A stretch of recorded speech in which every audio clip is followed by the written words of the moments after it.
বলা হয় মানুষের অন্তিম সময় এলে সে তখন সত্যি কথাই বলে।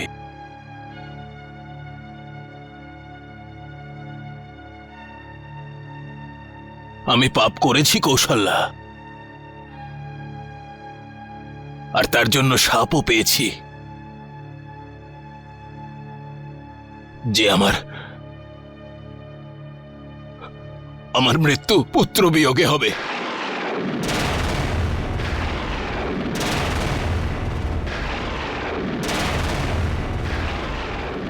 এই সেই সময়ের কথা কৌশল্যা, যখন আমাদের বিবাহ হয়নি। তখন আমি অযোধ্যার যুবরাজ ছিলাম, শব্দভেদী বাণ নিক্ষেপে পারদর্শী। এমন খ্যাতি ছিল আমার। আমি কেবল শব্দ শুনে শব্দ উৎপন্নকারী লক্ষ্যকে ভেদ করতে পারতাম। এই সেই রাতের কথা, যখন আমি শিকার করতে সরজু নদীর তীরে গিয়েছিলাম।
কি হয়ে গেল? আমি আজ পর্যন্ত কারোর কোনো ক্ষতি করিনি, কাউকে কোনো কষ্ট দিইনি, তাহলে আমাকে কেউ কেন মারলো? কি করছো তুমি? আমি এই বাণটা বের করতে চাইছি, যাতে তোমার কষ্ট কম হয়।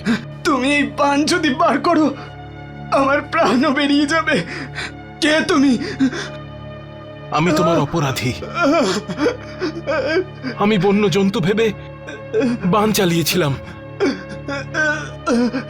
কিন্তু তুমি চিন্তা করো না, আমি এখনই তোমাকে অযোধ্যায় নিয়ে গিয়ে রাজবৈদ্যকে দিয়ে তোমার চিকিৎসা করাবো। রাজবৈদ্য? হ্যাঁ, আমি অযোধ্যার মহারাজ অজের পুত্র যুবরাজ দশরথ। অর্থাৎ তুমি রঘুবংশীয়? আর একজন রঘুবংশী হয়ে তুমি আমার দিকে বাণ নিক্ষেপ করলে? তুমি আমারই নয়, বরং আমার মাতা পিতা, আমার অন্ধ মাতা পিতাকে হত্যা করেছ। আমি ওদের একমাত্র ভরসা, আর তোমার এই বাণ ওদের এই ভরসাও কেড়ে নিল যুবরাজ। আমাকে ক্ষমা করে দাও ঋষিকুমার। আমি তোমাকে ক্ষমা করে দেব, কিন্তু তোমাকে আমার মাতা পিতার খেয়াল রাখতে হবে। আমি নেব তাদের দায়িত্ব। কথা দাও আমাকে। এ রঘুবংশী দশরথের প্রতিশ্রুতি। আমি আমার অন্ধ মাতা পিতার জন্য জল নিয়ে যেতে এসেছিলাম, ওরা আমার প্রতীক্ষায় বসে আছে। যুবরাজ, তাড়াতাড়ি তুমি জল নিয়ে যাও আর ওদের তৃষ্ণা নিবারণ করো। আর ওদের কাছে ক্ষমা চেয়ে তুমি ওদের খেয়াল রেখো। ওনারা যেন শ্রবণের অভাব কোনোদিন বুঝতে না পারে। না, তুমি করবে তো যুবরাজ এই কাজ? হ্যাঁ ঋষিকুমার, আমি তোমার এই ইচ্ছে অবশ্যই পূর্ণ করব, অবশ্যই পূর্ণ করব।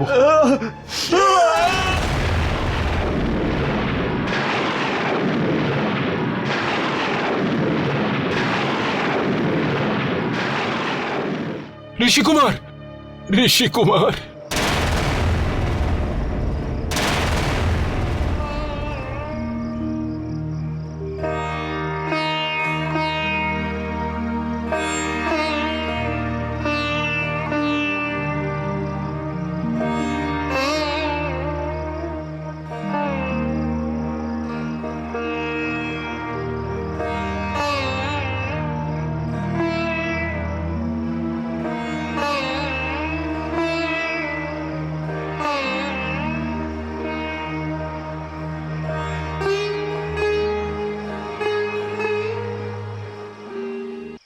শ্রবণ এখন পর্যন্ত ফিরল না? হ্যাঁ, খুব তেষ্টা পেয়েছে। হ্যাঁ, এসেছিস বাবা? আমাদের জন্য তোমার অনেক কষ্ট হচ্ছে পুত্র। তোর আসতে দেরি হচ্ছে দেখে আমরা ভয় পেয়ে গিয়েছিলাম পুত্র। জল নিয়ে এসেছ? তোমার মা অত্যন্ত তৃষ্ণার্ত। তুই তুই কিছু বলছিস না কেন? আমাদের উপর রাগ করেছো তুমি? তোমার রাগটাও স্বাভাবিক, কারণ আমরা তোমাকে খুব কষ্ট দিই, তাই না? না না মা, তোমার গলা চেনা যাচ্ছে না কেন? তুমি আমাদের পুত্র নও। কে তুমি? আমাদের শ্রবণ কোথায়? কোথায় আমার সন্তান? আগে আপনি জল পান করুন। আপনার পুত্রই আপনাদের জন্য জল পাঠিয়েছে। প্রথমে তো মেয়েটা বলো যে তুমি কে, আর আমাদের শ্রবণ কোথায়? আপনার পুত্র আর ফিরে আসবে না মান্যবর। আসবে না? কোথায় ও? এভাবে কি করে যেতে পারে? ও তো আমাদের আদেশ ছাড়া কোনো কাজই করে না। ও এক মুহূর্ত আমাদের থেকে দূরে থাকে না। আর তুমি বলছো ও চলে গেছে? মিথ্যে বলছো তুমি, মিথ্যে বলছো। আমরা রঘুবংশীরা কখনো মিথ্যে বলি না মাতা। রঘুবংশী? হ্যাঁ, আমি অযোধ্যার রাজা অজের পুত্র যুবরাজ দশরথ। যদি তুমি মিথ্যে নাই বলো, তাহলে সত্যটা কি যুবরাজ দশরথ? আমি মৃগয়া করতে এসেছিলাম। অন্ধকারে আমি শব্দভেদী বাণ নিক্ষেপ করি, বন্য জন্তু ভেবে বাণ চালাই, আর আপনাদের পুত্র। আমাদের সন্তান ঠিক আছে তো? বলো, ওর আঘাত লাগেনি তো? হ্যাঁ, কথা বলছো না কেন যুবরাজ?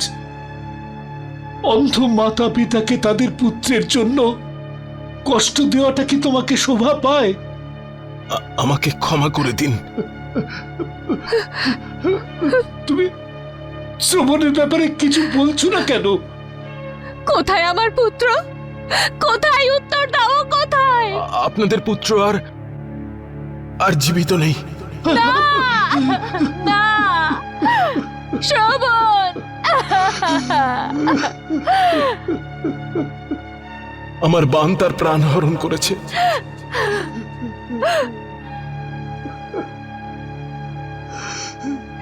সব সময় আমাদের সঙ্গে থাকতো, আর আমার কোলে মাথা রেখে ঘুমোতো।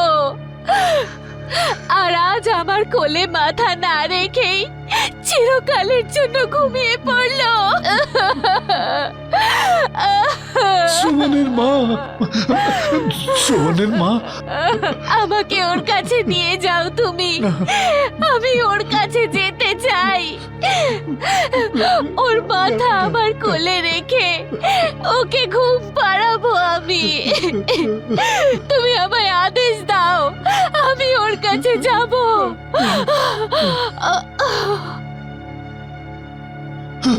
শ্রবণের মা, শ্রবণের মা,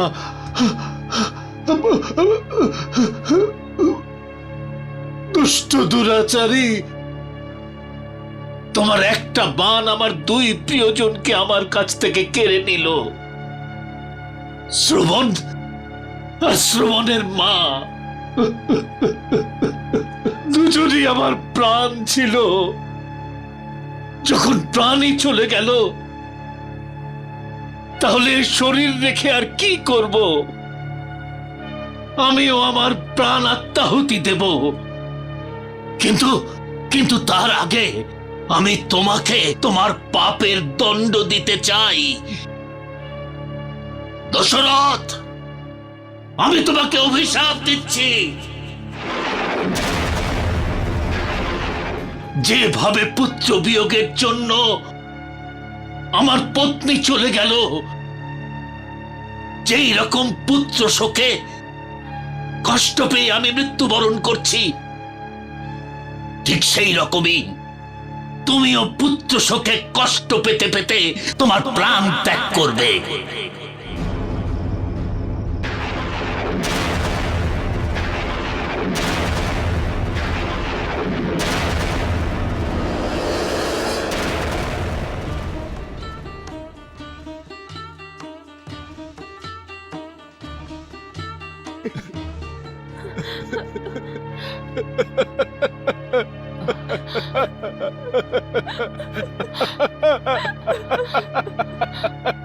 কৌশল্যা, প্রথমবার কারো অভিশাপ নিষ্ফল হয়েছে কৌশল্যা।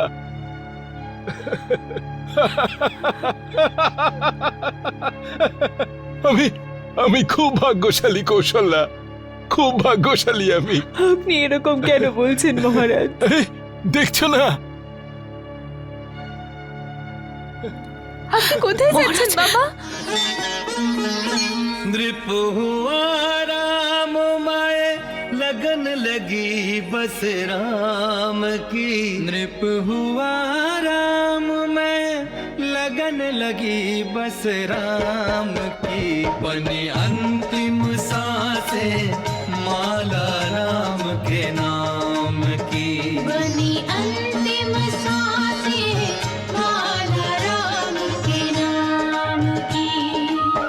चहुदिश राम का रूप निहारे, केवल राम ही राम पुकारे। बड़ी सुखद शांतिमय घड़ियां पूर्ण विराम की।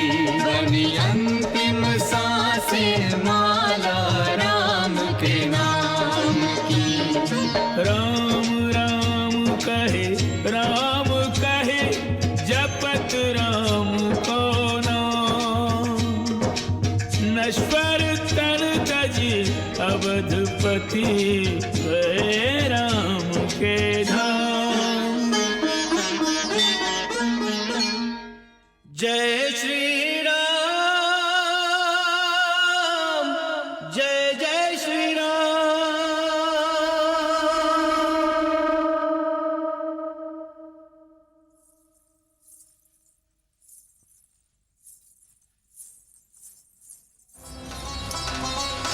বাবা, মহারাজ, চুপ মহারাজ। বাবা, কি হলো? মহারাজ।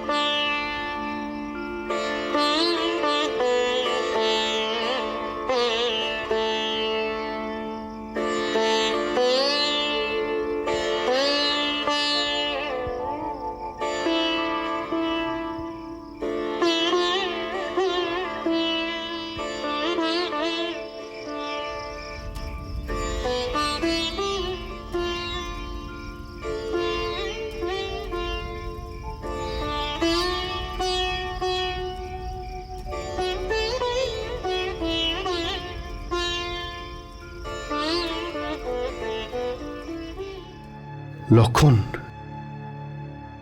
জ্যেষ্ঠ তুমি? ঘুম আসছে না বুঝি? লক্ষণ, এমন মনে হলো যে আমাদের পিতা আমাকে ডাকছেন। জ্যেষ্ঠ, আমরা একসাথে প্রার্থনা করি পিতা যেন সুস্থ থাকেন।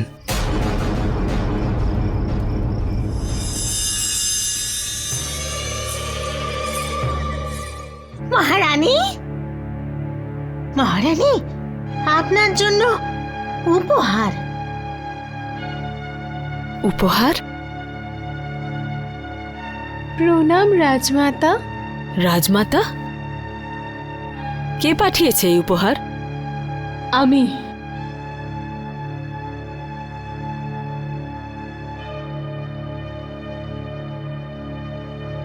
উপহার পছন্দ হয়েছে রাজমাতা কৈকেয়ী? মহারানী সর্বপ্রথম রাজা দশরথের পত্নী, তারপরে ভরতের মাতা। মহারাজের স্ত্রী ছিলেন মন্থরা। উনি এখন আর মহারাজের স্ত্রী নন, কেবল ভরতের মা। সেই জন্য উনি হবু রাজমাতা। আমার মনে হয় আপনার বুদ্ধি ভ্রষ্ট হয়েছে মহারানী সুমিত্রা।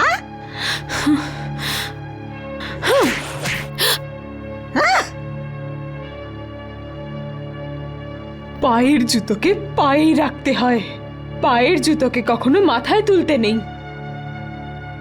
সেটা আমি খুব ভালো করে জানি মন্থরা। সুমিত্রা! কিন্তু রাজমাতা কৈকেয়ী সেটা জানেন না। সেই জন্যই তো রাজমাতা কৈকেয়ী তার পায়ের জুতো নিজের মাথায় তুলে রেখেছেন। আর তার পরিণাম সূর্য বংশের সূর্য অস্ত চলে গেল।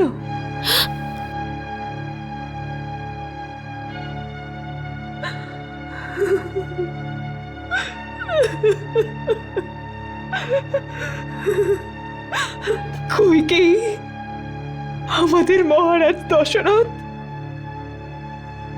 প্রাণ ত্যাগ করেছেন। না,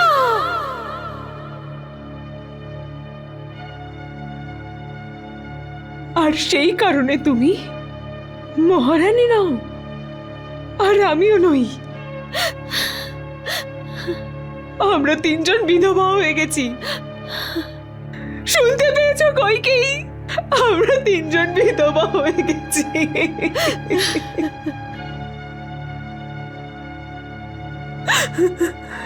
এই মন্থরার কথা শুনে তুমি আমাদেরকে আর তার সাথে নিজেকেও বিধবা করলে। এবার এবার তো তুমি রাজমাতা হবে কৈকেয়ী। এই জন্য সবার আগে আমি তোমায় এই উপহার দিলাম।